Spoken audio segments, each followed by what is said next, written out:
Assalamualaikum warahmatullahi wabarakatuh. Waalaikumsalam warahmatullahi wabarakatuh. Alhamdulillah, kita panjatkan puji syukur kehadiran Allah Subhanahu wa taala karena kita diberikan kesehatan serta kesempatan untuk berkumpul kembali di ruangan kelas 6 ya, Bapak Ibu. Karena berhubung kelas saya tuh gelap, jadi numpang di kelas 6. Jadi pada hari ini Bapak Ibu, meskipun Bapak Kepala Sekolah tidak bisa hadir, saya harap tidak mengurangi semangat kita dalam melaksanakan diskusi pada hari ini. Di sini saya tidak merasa lebih baik daripada Bapak Ibu, hanya saja kita saling berbagi. Mungkin saya juga baru mengetahui ilmunya ternyata seperti ini. Oh iya, sejujurnya saya pada waktu mempelajari materi ini, kalau dibilang lebay itu mungkin memang tidak lebay. Karena apa? Jujur saya merasa tertampar sama ini setelah mempelajari materi ini. Karena selama ini yang kita praktekkan ternyata belum baik. Banyak yang belum baik. Sebenarnya kita sudah mempraktekkan, hanya saja kurang konsisten. Ya Bapak Ibu, saya hari ini akan mendiseminasikan budaya positif dalam rangka pemenuhan tugas saya sebagai CGP Angkatan 10 Kabupaten Kuburaya. Jadi ini merupakan salah satu pemenuhan tugas kami untuk aksi nyata pada modul 1.4. Tidak perlu memperkenalkan diri ya Bapak Ibu. Perkenalkan dulu.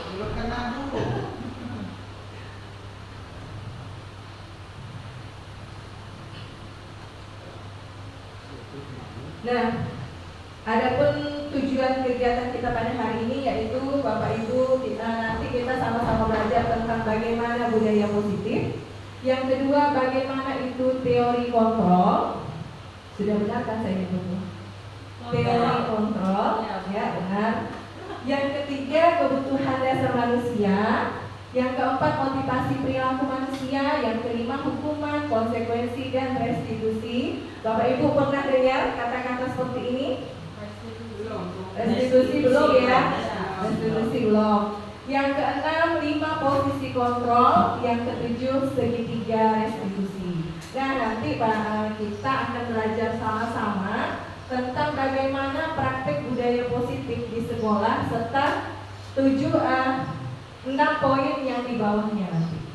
Jadi bagaimana kita menghadapi siswa yang bermasalah dengan menggunakan pendekatan segitiga restitusi.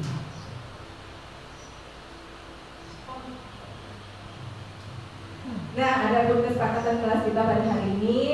Ini mungkin Bapak Ibu sudah melaksanakan ya, kalau mau belajar di kelasnya ada kesepakatan kelas. Yang pertama berpartisipasi aktif, yang kedua untuk mengatur HP ke mode hening, yang ketiga untuk menjadi pendengar yang baik. HP-nya di silent sementara ya Bapak Ibu, hanya pada kegiatan ini saja.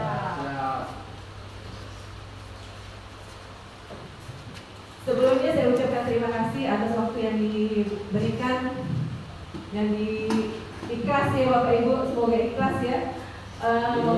Meluangkan waktu untuk kegiatan ini. Jadi semoga apa yang kita lakukan pada hari ini menjadi berkah untuk kita semua dan bermanfaat lah ya untuk kita sebagai pendidik.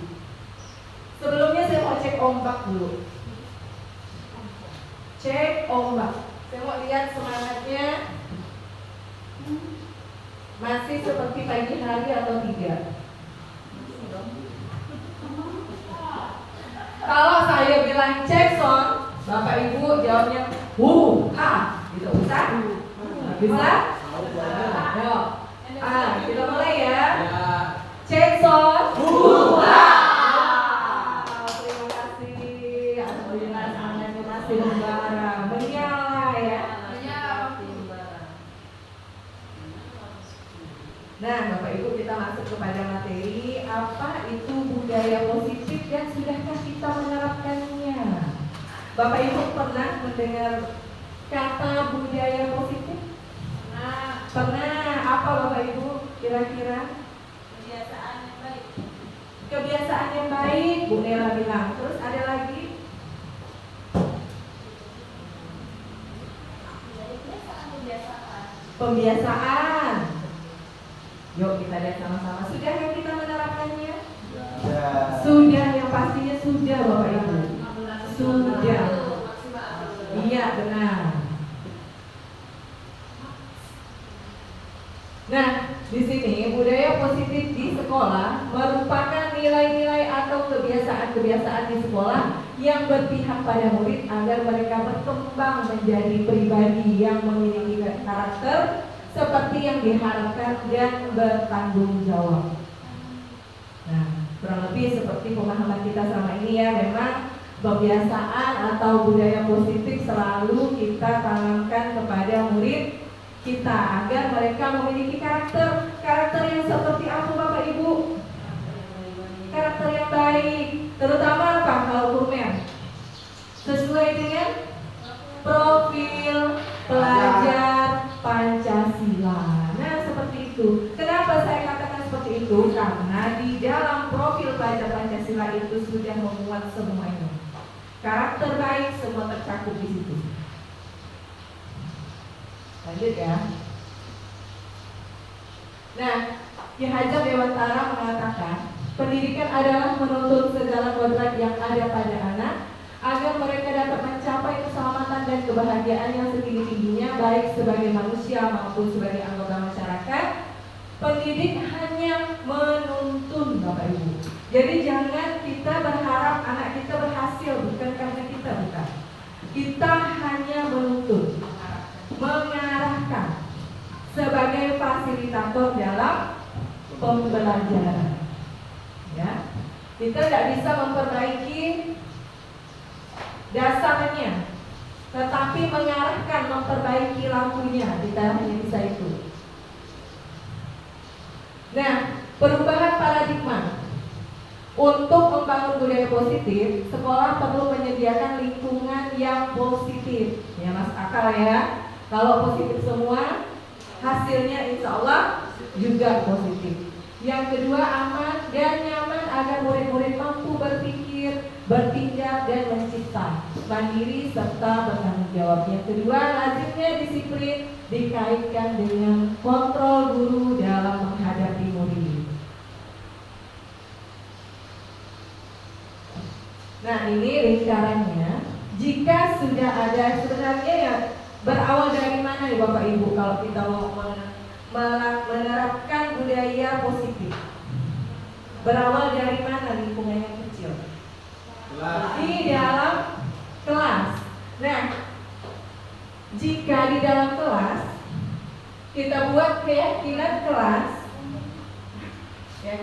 ya, akan tercipta lingkungannya positif, yang otomatis nanti menjadi budaya positif.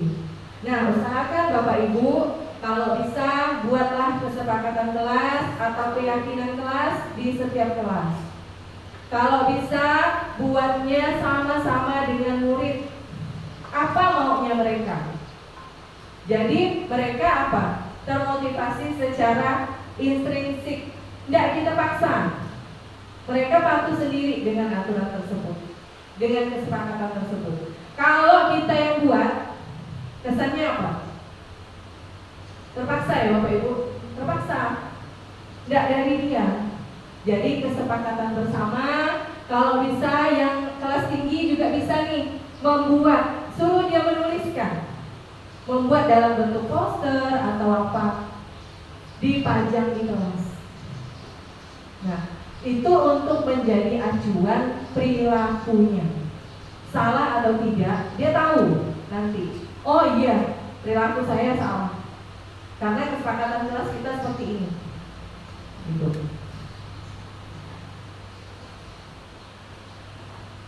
Nah, keyakinan kelas di sini merupakan nilai-nilai kebajikan atau prinsip-prinsip universal yang disepakati bersama secara universal, lepas dari latar belakang suku, negara, bahasa maupun agama. Menurut dosen, suatu keyakinan akan lebih memotivasi seseorang dan dalam nih Bapak Ibu ya. Jadi tidak perlu dipaksa, nanti mereka dengan otomatis, secara otomatis perlahan, meski perlahan tidak langsung akan patuh dengan kesepakatan mereka tersebut. Seseorang akan lebih bersemangat untuk menjalankan keyakinannya daripada hanya bersemangat untuk menjalankan keyakinannya hanya sekedar mengikuti serangkaian peraturan. Nah, pembentukan keyakinan kelas sebaiknya bersifat abstrak daripada peraturan, lebih rinci dan konkret ya. Yang kedua, pernyataan bersifat universal, menyeluruh untuk kepentingan bersama. Tiga, dibuat dalam bentuk kalimat positif. Nah, pernah dengar Bapak Ibu kalimat positif seperti apa? Kalau saya berikan contoh, misalnya dilarang membuang sampah sembarangan. Kira-kira itu kesepakatan atau peraturan? Peraturan. Tapi jika saya mengatakan mendengarkan penjelasan guru pada saat pembelajaran, kira-kira itu kesepakatan atau peraturan? Kesepakatan. Nah, harus bisa dibedakan ya Bapak Ibu. Jangan menggunakan kata tidak boleh. Nah, usahakan misalnya saling menghormati dan menyayangi antar teman. Usahakan seperti itu. Jadi jangan bilang tidak boleh ribut. Usahakan dihindari. Nah, seperti itu. Bisa dipahami Bapak Ibu? Bisa. Hendaknya tidak terlalu banyak. Jangan sampai poinnya terlalu banyak. Nanti murid kita susah menghafalnya. Mengingat peraturan mengingat kesepakatan yang telah dibuat. Kalau terlalu banyak. Yang ketiga, kontribusi semua warga kelas. Nah, semua ya Bapak Ibu, bukan hanya guru yang membuatnya, tetapi hasil diskusi atau musyawarah warga kelas. Kebanyakan kita apa Bapak Ibu pada realitanya seperti apa? Guru ya, guru yang membuat ya. Yang keenam, ditinjau dari waktu ke waktu. Jangan dari tahun ini sampai ke tahun depan, sampai ke tahun berikutnya pakai kesepakatan yang sama. Ditinjau kembali. Kira-kira apa yang perlu ditambahkan? Harus di-upgrade. Iya, benar Bu. Harus di-upgrade.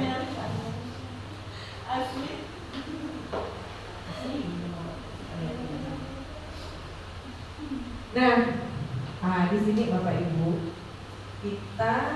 peran kita sebagai pendidik ini sebagai juga kontrol, ya. Ibarat ini di sini ada kegiatan kepalan tangan. Coba Bapak Ibu bayangkan, jika Bapak Ibu memegang sesuatu yang berharga di tangan Bapak Ibu, pokoknya berharga buat Ibu, berharga buat Bapak Ibu. Jika ada orang lain ingin merebutnya, kira-kira Bapak Ibu apa yang Bapak Ibu lakukan? Mempertahankannya, ya. Karena apa Bu? Karena berharga buat kita. Nah, dari sini mengapa kepalan tangan ini saya ibaratkan seperti kepalan tangan? Karena kepalan tangan ini kita yang memiliki kontrolnya, bukan orang lain. Meskipun dirayu, misalnya mau nggak kalau dirayu? Bu, buka lah Bu tangannya Bu. Bu, buka lah Bu. Tapi karena itu berharga, kontrol kita tidak akan terbuka. Nah, seperti itu Bapak Ibu. Nah, selama ini perubahan paradigma kita ini ada miskonsepsi. Miskonsepsinya di mana? Yang pertama, kita beranggapan bahwa guru dapat mengontrol murid. Bapak Ibu setuju kita dapat mengontrol murid? Tidak ya? Tidak akan bisa Bu. Tidak akan bisa. Hari ini bisa karena hukuman, besok diulang lagi kadang kan. Yang kedua, kita beranggapan bahwa kritik membuat orang merasa bersalah. Nah, tidak ya. Iya. Yang ketiga, bahwa semua penguatan positif efektif dan bermanfaat. Tidak semua. Kadang sudah diberi penguatan, besok lupa, masih lagi buat kesalahan yang sama. Bahwa orang dewasa memiliki hak untuk memaksa. Nah, kadang-kadang kita kebanyakan di poin yang ini ya. Ya, mentang-mentang guru, wah, harus nih, kamu tuh harus ikut ibu. Ini guru nih yang ngomongin. Kan? Egois ya.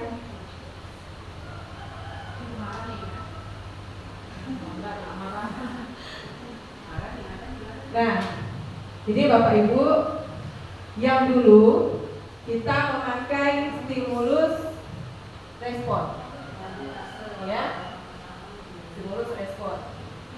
Sekarang teori kontrol. Kalau dulu kita beranggapan kita mencoba mengubah orang agar berpandangan sama dengan kita. Sekarang kita berusaha memahami pandangan orang lain tentang dunia. Kita bisa mengubah cara pandang orang lain? Tidak. Yang kedua, perilaku buruk dilihat sebagai suatu kesalahan. Nah, Bapak Ibu, setiap orang berperilaku tentunya punya alasan. Tapi kita tidak tahu apa itu alasannya, baik perilaku positif ataupun negatif. Kita tidak tahu ya. Jadi kalau yang sekarang menurut teori kontrol, semua perilaku memiliki tujuan. Ya. Untuk selanjutnya, orang lain bisa mengontrol saya. Untuk menurut teori kontrol, hanya Anda yang bisa mengontrol diri Anda. Saya bisa mengontrol orang lain. Anda tidak bisa mengontrol orang lain. Pemaksaan ada pada saat bujukan gagal. Benar ya Bapak Ibu kan? Nih ya. Sering ya? Kita tidak mampu dibujuk, paksa.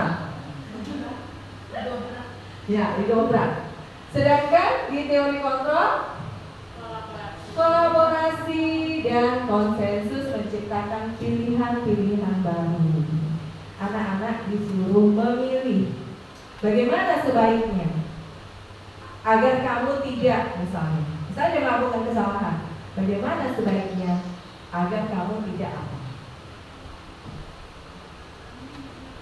Kalau dulu kita selalu model berpikir menang kalah, guru harus menang. Ya, guru harus menang. Sedangkan di teori kontrol, model berpikir menang. Nah, apa sih sebenarnya makna disiplin Bapak Ibu? Disiplin. Silakan Bella. Untuk makna disiplin ini menurut saya ya. Disiplin itu artinya kita telah mengikuti atau menerapkan peraturan-peraturan yang sudah ada, yang telah ada. Baik, terima kasih Bu Nela. Pertanyaan ada lagi pendapat yang lain? Taat aturan. Silakan Bu Nurasnya.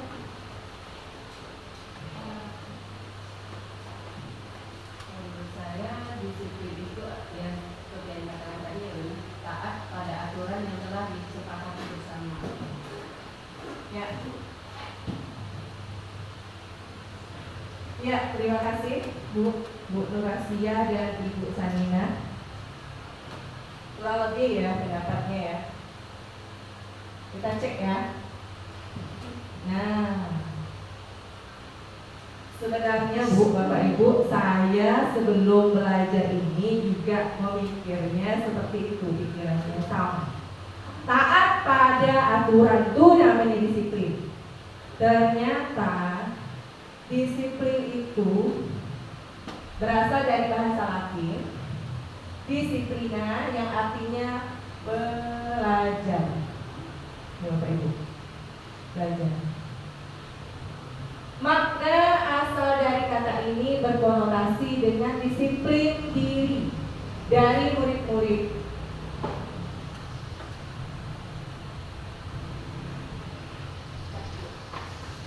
Kayaknya ada satu.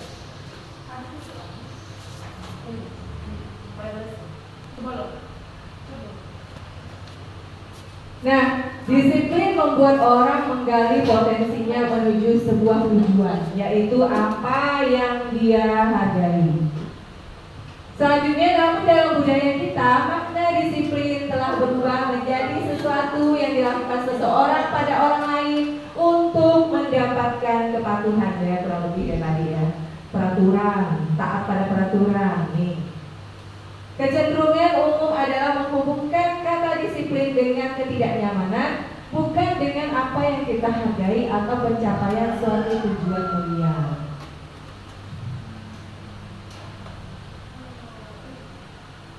Nah, di sini Bapak Ibu, untuk lebih rincinya, disiplin adalah kemampuan memerintah diri sendiri dalam mengontrol dan menguasai diri untuk memilih tindakan yang mengacu pada nilai-nilai yang kita hargai dengan penuh tanggung jawab tanpa diperintah orang lain. Nah, bagaimana kita menumbuhkan budaya ini pada siswa kita, Bapak Ibu?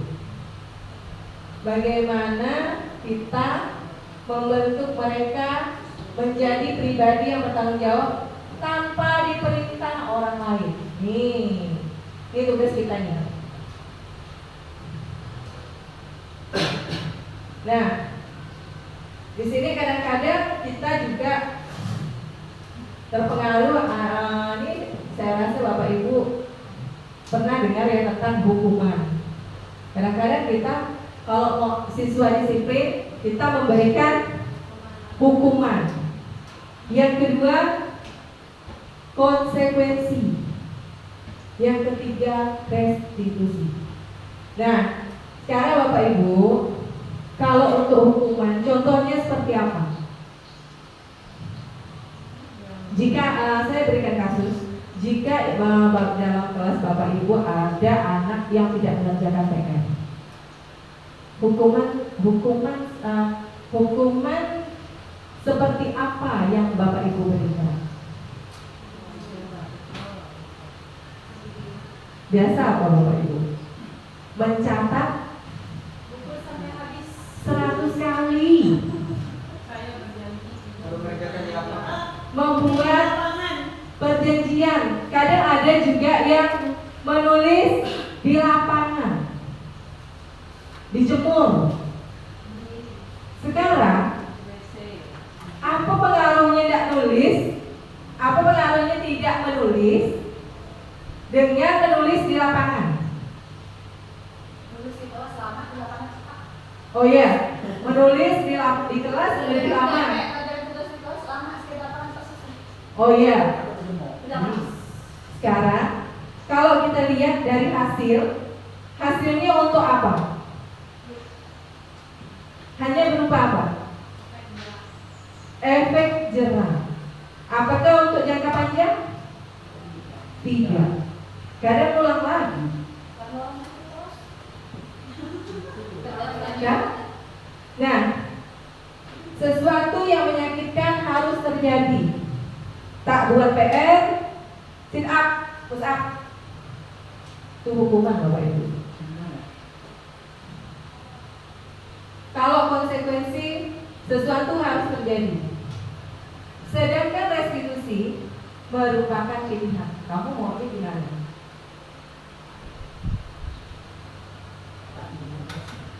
Dikasih pilihan. Pokoknya udah nggak tahu ya tugasmu harus selesai. Kalau Nah. kamu maunya gimana, kalau sini bisa. Saya sekolah tidak tahu maunya gimana.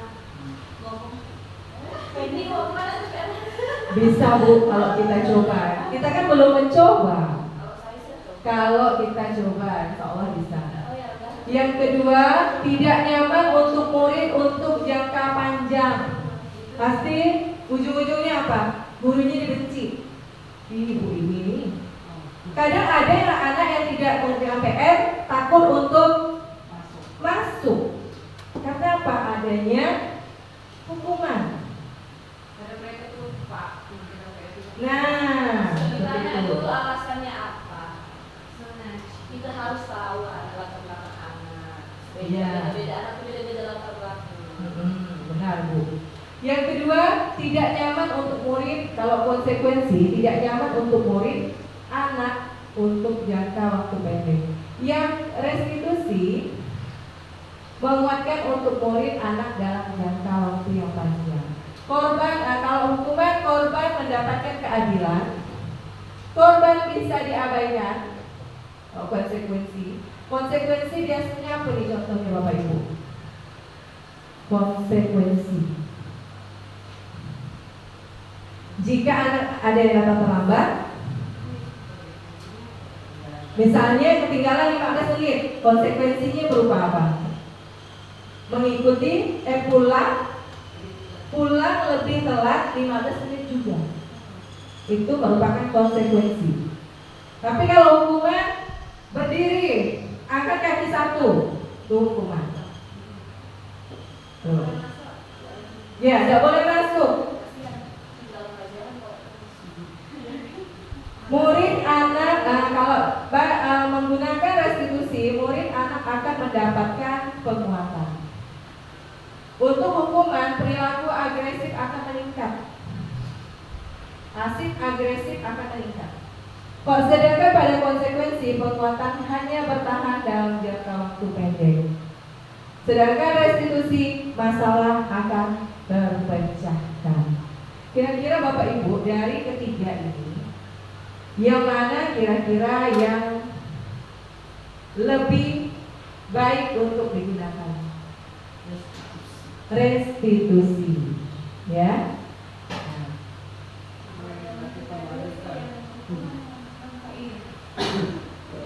Itu zaman Belanda.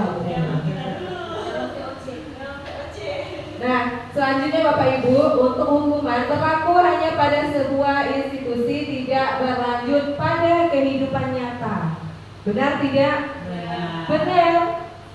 Kalau di sekolah dia disiplin karena takut dengan hukuman. Tapi kalau di rumah, kalau tidak dihukum orang tua, begitu lagi. Konsekuensi membantu penerapan mengikuti peraturan dalam masyarakat. Yang restitusi fokus pada pemecahan masalah dalam jangka waktu panjang. Secara perlahan ini akan menumbuhkan kesadaran pada diri sendiri. Nih. Peraturannya adalah, kalau hukuman peraturannya adalah kamu harus. Jika konsekuensi, apa peraturannya? Mampukah kamu melakukannya? Sedangkan pada restitusi, apa yang kamu yakini? Apa yang bisa kamu lakukan untuk memperbaiki masalah ini? Sebenarnya lebih ke diskusi nih Bapak Ibu ya. Lebih ke diskusi. Iya. Murid anak akan membenci peraturan. Bagi anak yang suka membuat ulah, peraturan ini Aturan dibuat untuk dilanggar. iya. Iya, benar. Dibuat untuk dilanggar. Iya. Yang di rumah orang tuanya membaca. Nah, sedangkan pada konsekuensi murid anak menghormati peraturan. Nah, untuk yang restitusi membuat murid atau anak menghormati dirinya dan orang lain. Belajar, kalau ini hukuman anak belajar menyembunyikan kesalahan. Siapa tadi yang bacakan foto? Nggak ada Bu. Karena takut dengan hukuman. Nah, jika konsekuensi, murid anak belajar taat peraturan.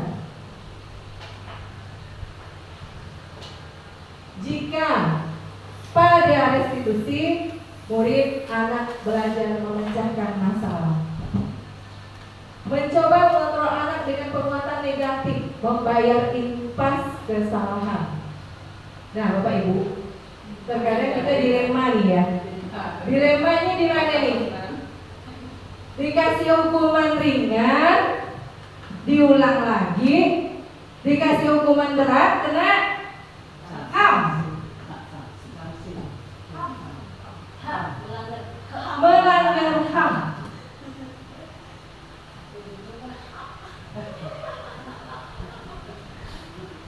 Ini dilema nih. Makanya usahakan jangan yang ini dilakukan ya, Bapak Ibu. Iya, benar. Yang kedua, pada konsekuensi mencoba mengontrol anak dengan penguatan positif. Ini penguatan positif nih Bapak Ibu. Ini tidak untuk jangka waktu yang lama. Kalau tidak dipuji, tidak diberi pujian, ngulang lagi. Beda dengan restitusi. Anak akan paham bahwa dirinya sendiri yang pegang kendali kontrolnya.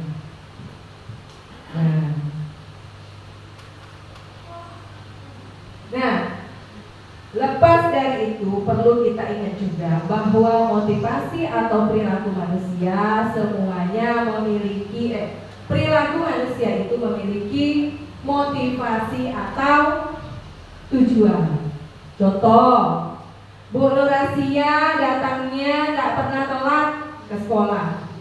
Kira-kira motivasinya apa? Hanya dia yang tahu.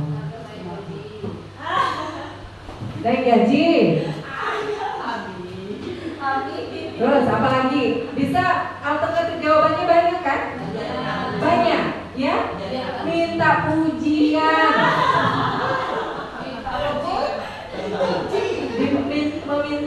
Biar agar dipuji oleh kepala sekolah. Ya, biar orang tua tidak ngomel. Sekarang nih motivasinya, teori motivasi ya Bapak Ibu. Jujur saya pun baru belajar juga. Teori motivasi ini ada 3, yaitu yang pertama untuk menghindari ketidaknyamanan atau hukuman. Ada yang datang tepat waktu hanya untuk menghindari hukuman. Kira-kira itu berasal dari dalam atau luar?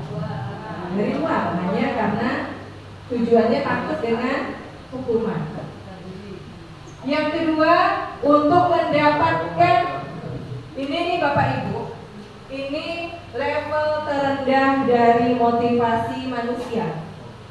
Level terendah. Jika dia hanya memikirkan ketidaknyamanan atau hukuman, ini dia tidak memiliki motivasi intrinsik yang muncul dari dalam dirinya sendiri. Nah, untuk yang kedua, untuk mendapatkan imbalan atau penghargaan dari orang. Nah, seperti itu tadi. Wow, Bu Nurasia hebat ya. Bisa datang tepat waktu. Senang. Besok datang lagi tepat waktu. Pada saat tidak mendapatkan pujian dari kepala sekolah, kira-kira motivasinya menurun atau meningkat? Menurun.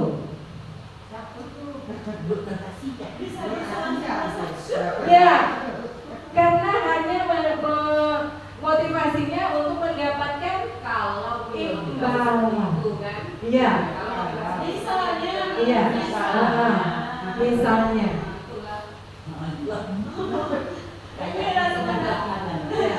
Ini level kedua ya Bapak Ibu dari motivasi perilaku manusia. Yang ketiga, untuk menjadi orang yang mereka inginkan dan menghargai diri sendiri dengan nilai-nilai yang mereka percaya. Nah, ini memiliki tujuan yang positif, tanpa imbalan, tanpa hukuman, tanpa pujian, Ya. Nah, inilah motivasi tertinggi manusia tanpa diperintah, kesadaran sendiri. Ya. Pelan-pelan bunyilah. Pelan-pelan ya. Saya ada di level yang itu tadi tuh. Untuk menghindari ketidaknyamanan atau Pelan-pelan. Nah, Bapak Ibu, artinya begini, kita harus tahu murid kita melakukan itu motivasinya apa. Nah, seperti itu maksudnya. Jangan main hukum ya. Kadang-kadang kita nggak mau tahu ya. Kadang-kadang kan anak ada yang nggak pakai kaos kaki misalnya. Kamu nggak pakai kaos kaki.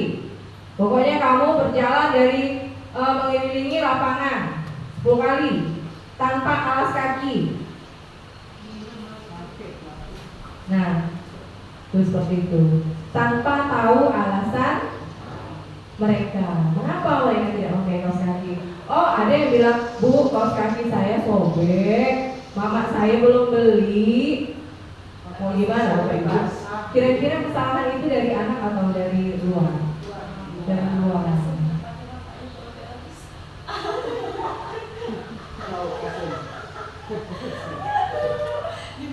Nah, setelah motivasi, ada juga kebutuhan dasar manusia. Ini juga mempengaruhi perilaku manusia.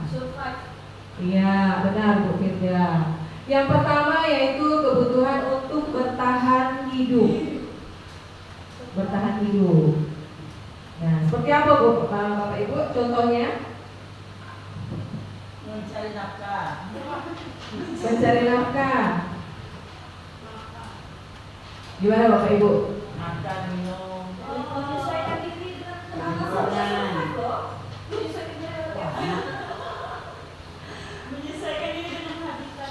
Nah, yang kedua, kesenangan, kasih sayang dan rasa diterima, ya, kasih sayang dan rasa diterima.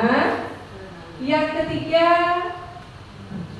misalnya nih Bapak Ibu, misalnya saya kasih contoh dulu ya, kasih sayang dan rasa diterima. Ada anak suka berlari di jalan, ke jalan, menuju jalan raya, terus sambil berkata, sambil lari nih, Bu, ayo kejar aku, peluk aku. Berarti motivasi kebutuhan yang diperlukan dia yaitu apa Bu? Kasih sayang. Dia ingin dipeluk, diperhatikan. Nah, beda dengan penguasaan nih, penguasaan. Contohnya, ada anak suka berlari ke jalan. Ayo Bu, kejar aku hebat kan? Ibu tidak bisa mengejar aku hebat. Berarti dia ingin diakui atau kekuasaannya.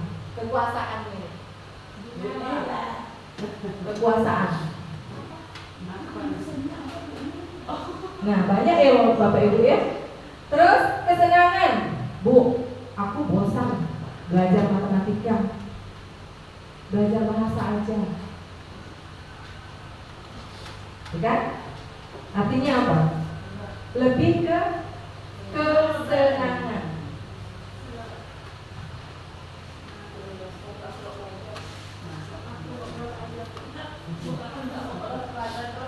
Kebebasan.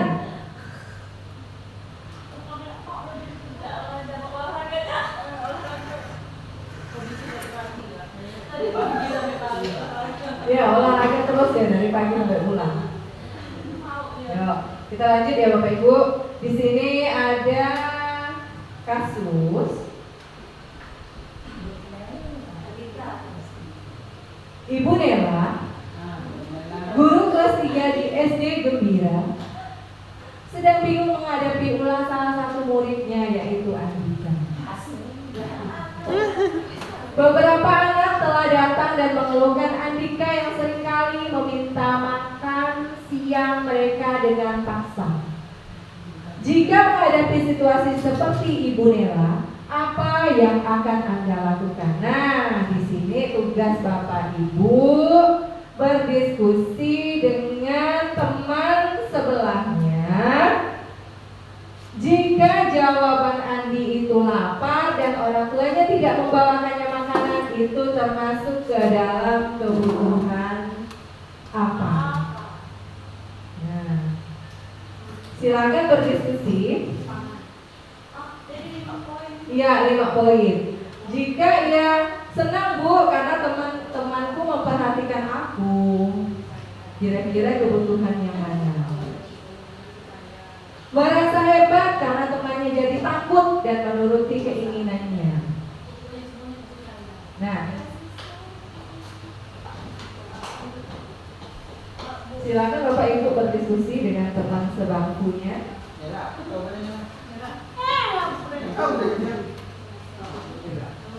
Aja. Ya, diskusikan dulu Bapak Ibu. Oh ya. Bicara dulu. Penguasaan kasih sayang, kesenangan, kebebasan, yang Kasih sayang. enggak boleh. Ini dapat lah, bukan? Oke Nena. Oke.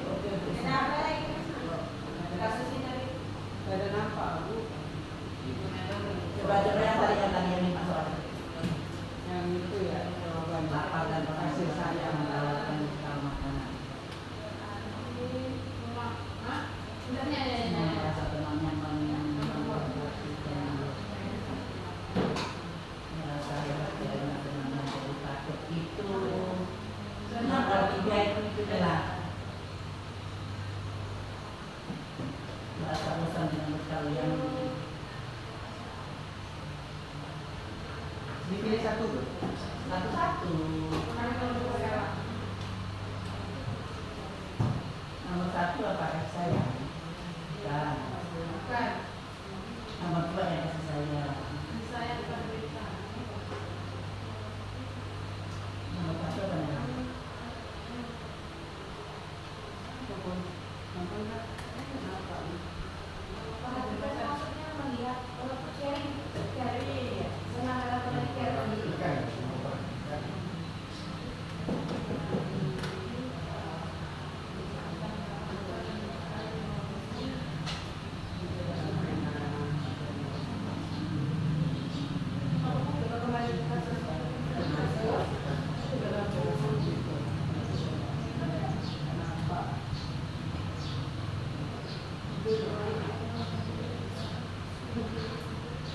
Udah kan ya?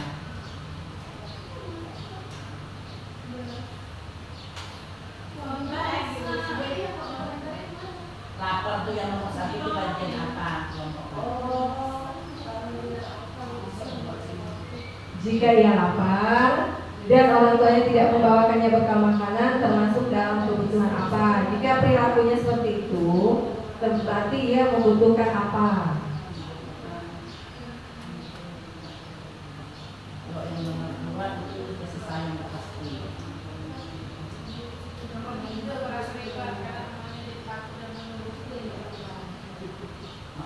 tidak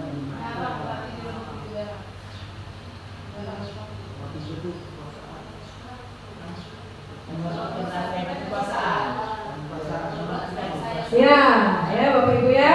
Untuk yang poin pertama, lapar dan orang tuanya tidak membawakan bekal makanan, kira-kira masuk ke mana?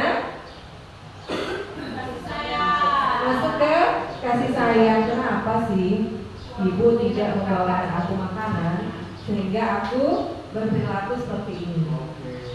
Ya. Yang nomor 2, senang karena temannya memperhatikan dia. Sama ya Bapak Ibu, kasih sayang. Yang ketiga, merasa hebat karena temannya jadi takut dan menuruti keinginannya. Penguasaan. Yang keempat, merasa bosan dengan bekal yang dibawakan ibunya, Itu bisa masuk ke senangan juga. kesenangan ya Bu Ella, kesenangan karena ia bosan. Yang kelima, karena iseng dan dia menikmati ekspresi temannya, kebebasan. Kebebasan. Ya. Tapi dia senang menikmati Kebebasan, ya yang menerima kebebasan. Iya, iseng. Menikmati. Tapi masih senang. Tidak, Pak. Masuk kebebasan dia. Tetangga saya yang sama. Nah, terkait ini kita sebagai guru memiliki 5 posisi kontrol. Benar? Kontrol? Benar. Yang pertama sebagai penghukum. Yang kedua pembuat rasa bersalah. Yang ketiga teman. Yang keempat pemantau. Yang kelima manajer. Kira-kira dari 5 posisi kontrol ini, perannya mana yang sering kita lakukan, Bapak Ibu? Penghukum. Jujur, secara jujur. Manajer. Manajer. Semua. Kalau bukan kau semua. Antara Semua ya? Semua. Manajer lah. Iya, terus? Pembuat rasa bersalah. Ya. CEO. Nah. Kalau pembuat rasa bersalahnya agak Iya, Membuat termasuk juga. dibuat-buat. Kan biasa kita mojokkan dia. Kita sadari itu benar kita lakukan. Iya, benar. Pernah kita mojokkan dia. Tidak terlalu sebentar. Contohnya kayak mereka kelahi gitu. Kita kan sering kadang menyalahkan. Gitu kan, daripada kita mencarikan solusi, kita lebih sering menyalahkan anaknya. Kamu ngapa orang buat ganggu dia? Jadi dia merasa salah. Maka yang disalahkan dia. Iya, benar. Iya, seperti itu kurang lebih ya, Bapak Ibu. Ella yang mulainya tuh. Terus kita cek seperti apa itu penghukum, seperti apa itu pembuat rasa bersalah, seperti apa itu sebagai teman, seperti apa pemantau dan manajer. Oh iya Pak. Yang pertama,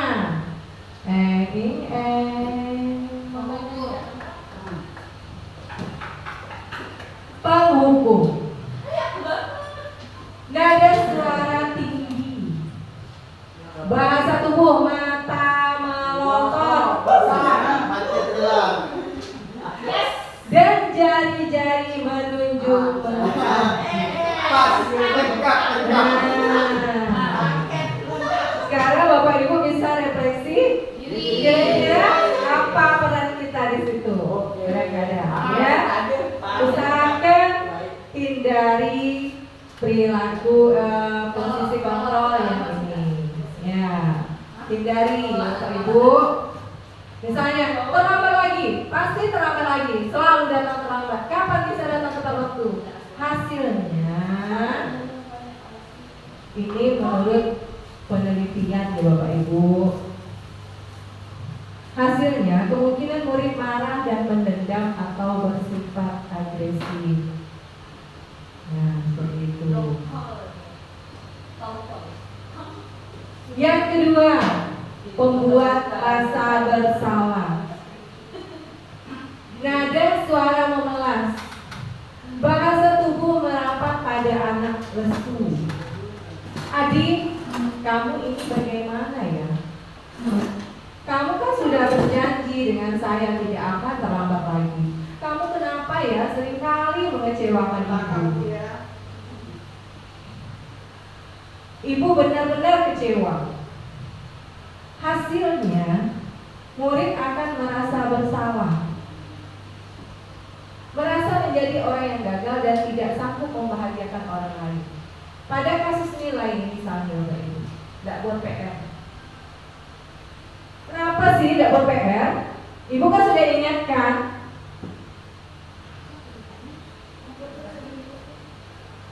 Kamu suka buat ibu marah ya? Oh. Selanjutnya, teman. Nah, ya Bu Ajeng, seperti itu. Nah, ada suara ramah, akrab, bercanda, bahasa tubuh merapat pada anak, dan senyum menyenangkan. Adi, ayolah, bagaimana sih kamu? Kemarin kan kamu sudah janji ke bapak bukan? Kenapa terlambat lagi?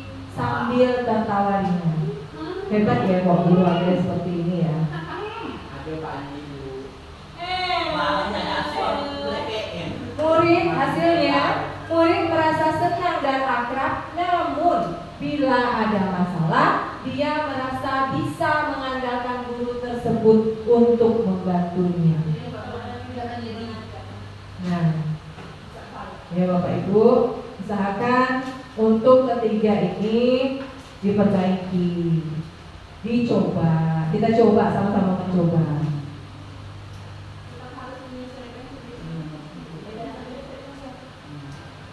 Sebagai pemantau ini lebih ke dia analisisnya berdasarkan data.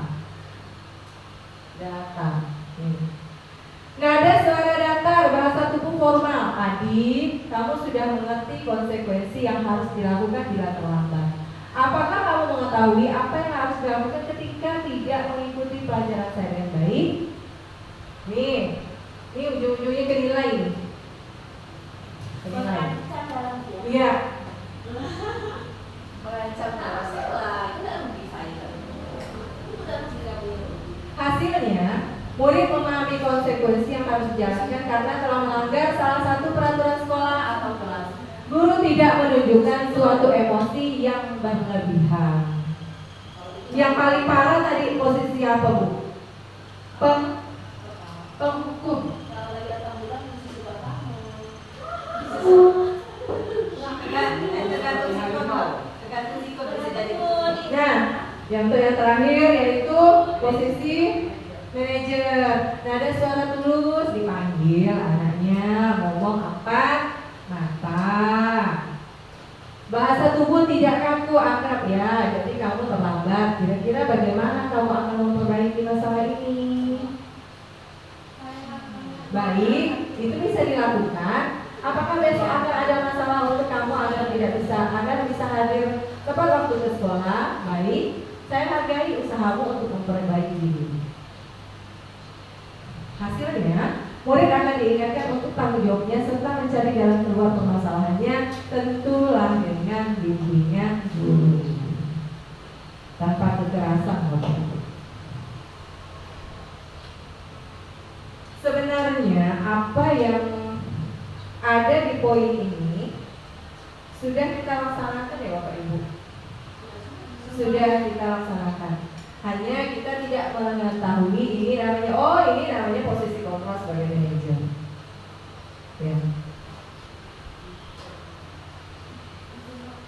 Nah, di sini sebagai manajer ini kita sebaiknya menerapkan pendekatan dengan segitiga restitusi. Nah, tadi kan Bapak Ibu sudah mendengar restitusi itu seperti apa gambarannya, sudah tahu kan? Nah, untuk tahapan segitiga restitusi ini seperti apa kita pelajari pada materi ini.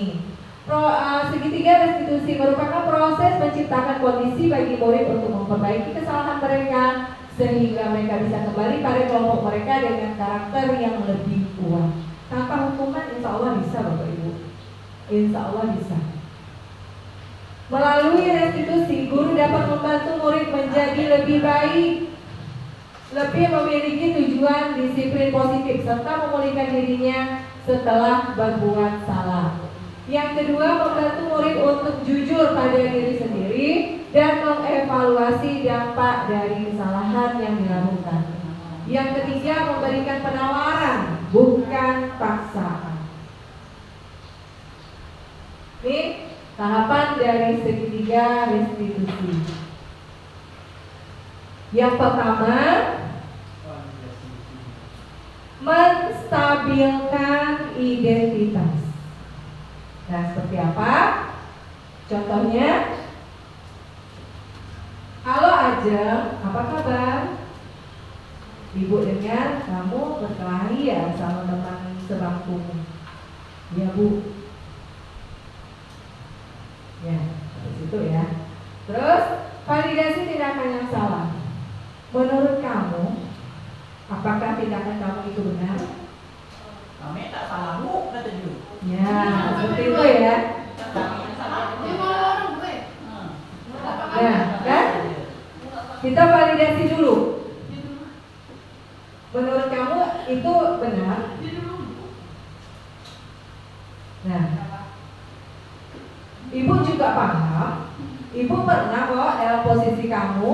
Ibu paham semua manusia tentu punya kesalahan. Jadi kita tidak boleh berbuat ibu mojokkan anak.